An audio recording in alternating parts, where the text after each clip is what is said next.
Welcome back to the Rick Smith Show. Now, here is Rick Smith. So as we talked about the other day, big win out in Montana, and big thumbs up to the labor movement of Montana to fight off the No Rights at Work agenda. Again, part of the ALEC, the National Right to Work Committee playbook. All of the hat trick of horrible, as I call it, pushing the right wing platform of right to work. Allowing people to opt out of their unions whenever they want, and stopping the employer from deducting the dues, which is just insane to me. But good on the folks there, and that's why I've reached out to Erin Foley. Erin's the Secretary-Treasurer of Teamsters Local 2 out in Montana. Erin, thanks for taking time for us. Yes, absolutely. It's great to be here. So big congratulations to you and the rest of the union folks there in Montana. And let's start with how'd you beat this horrible back? Well, it took a lot of strategic planning because we also have the pandemic going on. So there was a lot of crazy rulemaking that occurred in the beginning where we didn't even know if we'd be able to testify in person. And there was also they were going to cut us off on testifying on Zoom. They could just hit mute and be done with us. So we had to work behind the scenes a lot. So we gathered with the AFL and all the other unions in Montana and came up with how we were going to message it and how we were going to get it to our members. So each union worked strategically on our own, but we were all sending the same message at the same time to try to, motivate our members. And that was one of the big things out of this huge right to work push, is that we got all of our members motivated and active. So really it was a driving force from these bad bills, uniting the unions together and getting people more active in it. But the messaging, we did Zoom meeting updates, hustle messages. So it was really trying to figure out how to engage, even though we couldn't be in person most of the time. No, and you guys did incredible work. And I know when people think of a strong labor movement, and they think, New York or California or Pennsylvania or Michigan, they don't necessarily think Montana, but boy, you guys really stepped up, and good on you. Now I understand this is part of, now that you have a Republican governor, I guess first time that's happened in 16 years, this is now fully on the table. And I wasn't surprised to see it come up, but I'm interested. Did this come up during the campaign as Greg Gianforte was running? Was this something that was what the voters actually, even thought about? It was nothing that he was ever asked, to my knowledge, but it was something that his lieutenant governor did come out and say on the campaign trail that if right to work hit his desk, he would sign it. There would be no veto pin. So we definitely lost the veto pin of the last 16 years of the governors. Even the Republican governors still didn't want the right to work to go through. But yeah, the last 16 years have been easy because we knew we had the veto pin if it got that far. Yeah, I mean, it's this is one of those cautionary tales where I'm at in Pennsylvania, because you go back to 2010 when Scott Walker ran in Wisconsin. It was never brought up, yet it was one of the very first things that they pursued because it is a Republican priority. And I know here in Pennsylvania in 2022, when the next gubernatorial race is up, that this is going to be a question I hope is asked often, because I know it will be a priority of that Republican governor. So let me ask you this, because you guys were able to pull a lot of Republicans onto your sides, and this is almost one of the core central tenets of what the Republican Party stands for today. How did you pull Republican members over to vote against this? I think our Montana has extremely long labor history. We've had unions since back in the 1900s. It's where it was founded when the mining and all of that happened, and I think almost everyone in Montana seems to either be related to somebody that was in a union or, belong to a union themselves at some point in their life. So it's in our blood for a lot of us. And the Republicans that, were on our side, a lot of them were union members. So, we have a lot of union members that are Republican in our own local. So I think it's just trying to find, the middle ground of where you're paying for a membership into something that provides a service, and trying to get that message across to all party lines of, we're here representing workers, and that's all we're doing. Now, I find it interesting because one of the videos that I saw of the sponsor of House Bill 251 is a guy named Representative Caleb Hinkle. He's the guy, this was this was his baby, or it was what he got from the National Right to Work Committee that he slapped his name on. And I'm not saying which one it was. I'm just saying that it's possible. Evidently, he recently stood up and said what was really on his mind. It really wasn't about anything other than just Machiavellian politics and goring your enemy in public. And fortunately, your folks shot him down.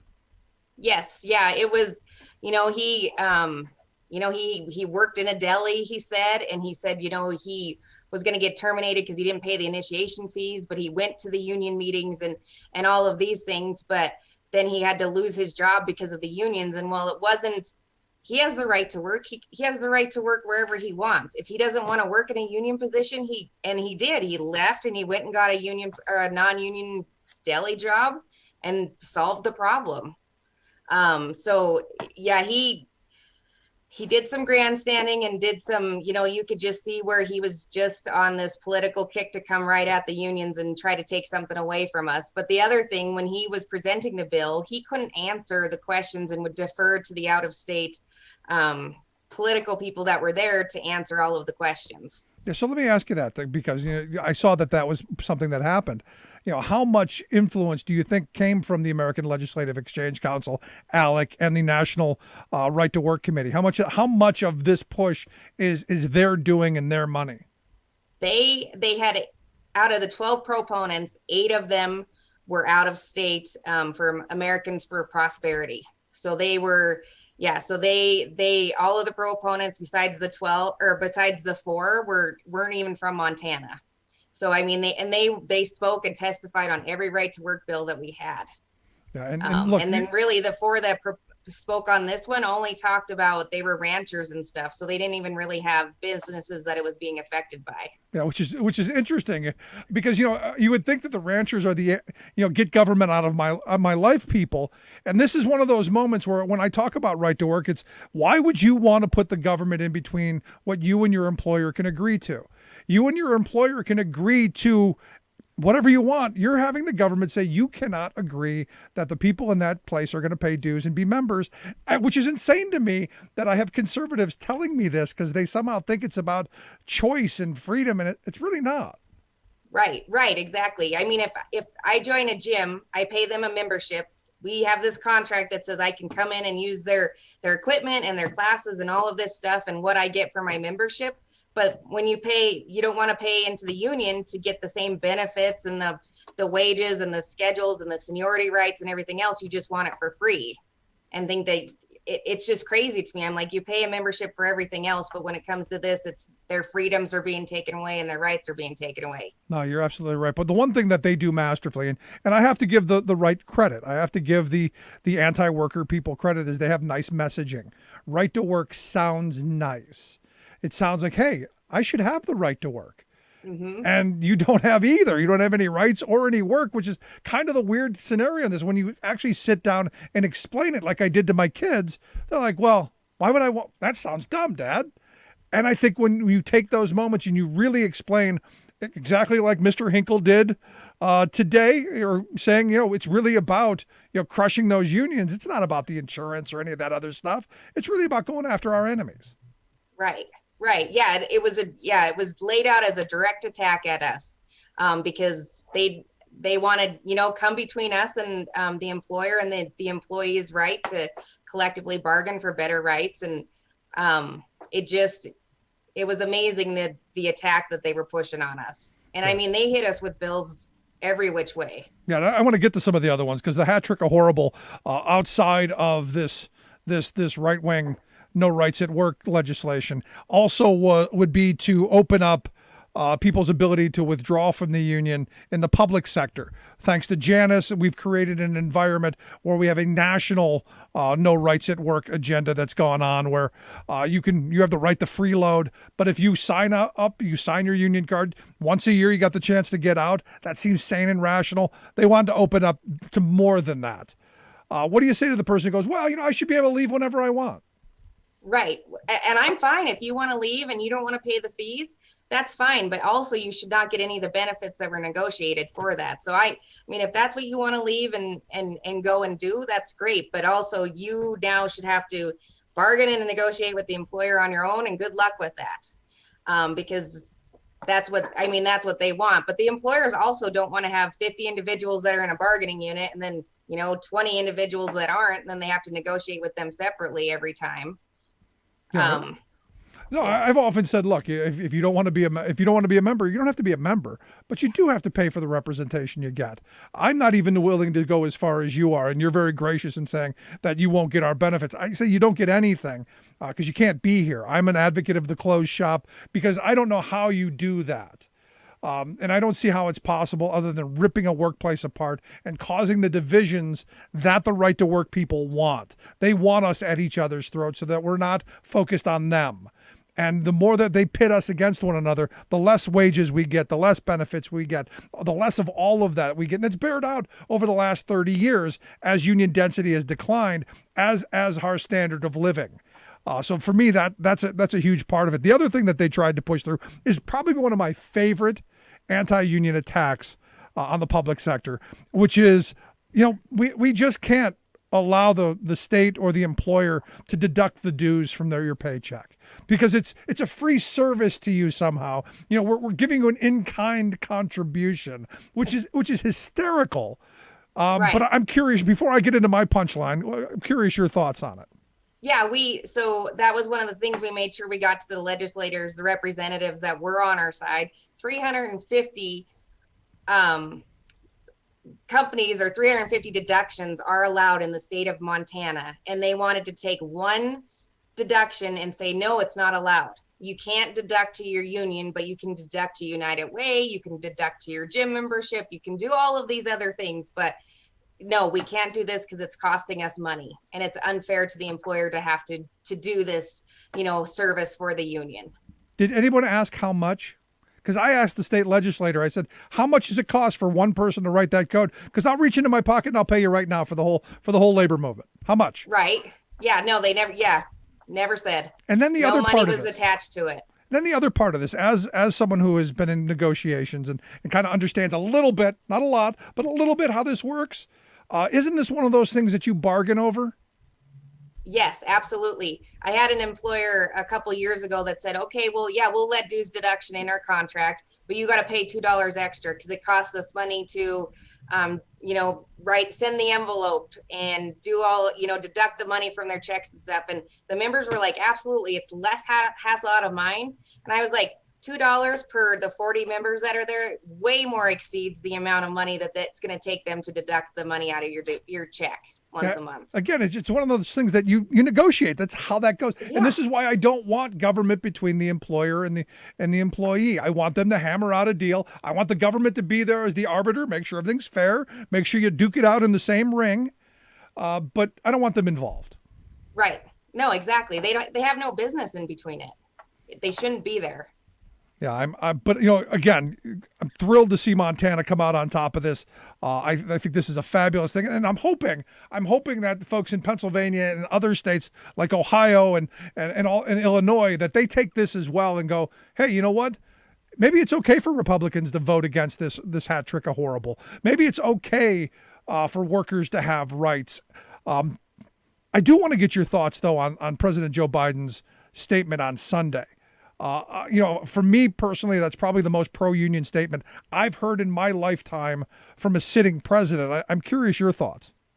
I think it was amazing. Yeah, we've never heard somebody in that realm come out and support unions as much as he has. And I think it's fantastic, and I think it's something that hopefully will turn the labor movement around and get us going back in the right direction, and helping these employees with these employers that do bad business.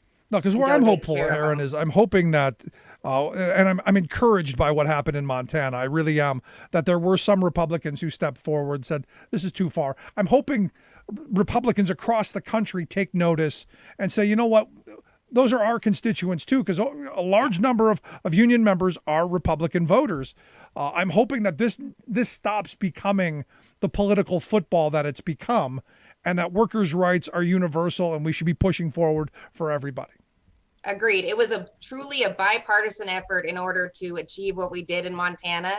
And the biggest thing is stay out of our labor rights, stay out of our union. Like we we want our union rights, and we don't need you guys interjecting in it at all. So it was really just even, reaching out to all of our members, Republican and Democrat, saying this is not a Republican and Democrat. This is bipartisan. This is actually no, political affiliation whatsoever. These are your collective bargaining rights that we're fighting for, and making sure that you guys, get what you deserve, and that we can take care of it.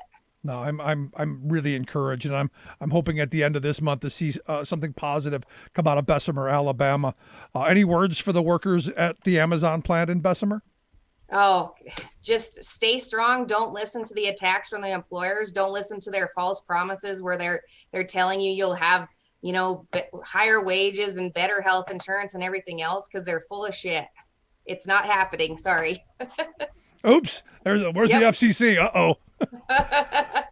No, I'm right there with you, and I'm hoping that the message from Joe Biden gets loud and clear to them that the government, our federal government, is there behind them and not against them. And I think it was the perfect timing for Biden to come out and say that.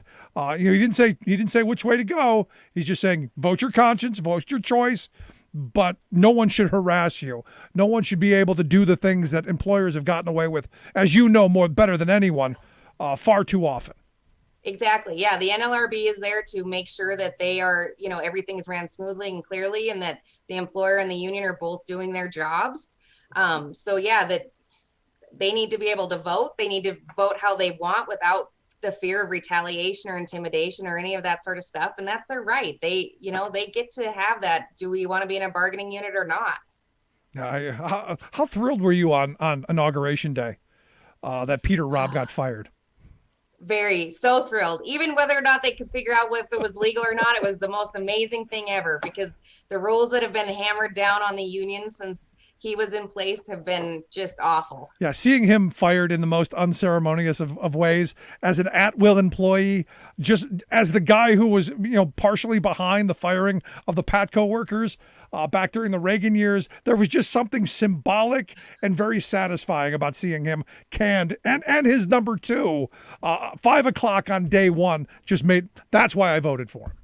Oh, absolutely. Same here. Yeah, because I knew Biden was going to take care of the union workers. Yep. Good stuff. Erin, yep. I appreciate you taking time for us. Thanks so much. Absolutely. Thank you, Rick. Fabulous. Erin Foley, Secretary Treasurer, Teamsters Local 2 there in Montana. Make sure you check out the work they do. We'll get links out. Quick break. Right back. Stick around.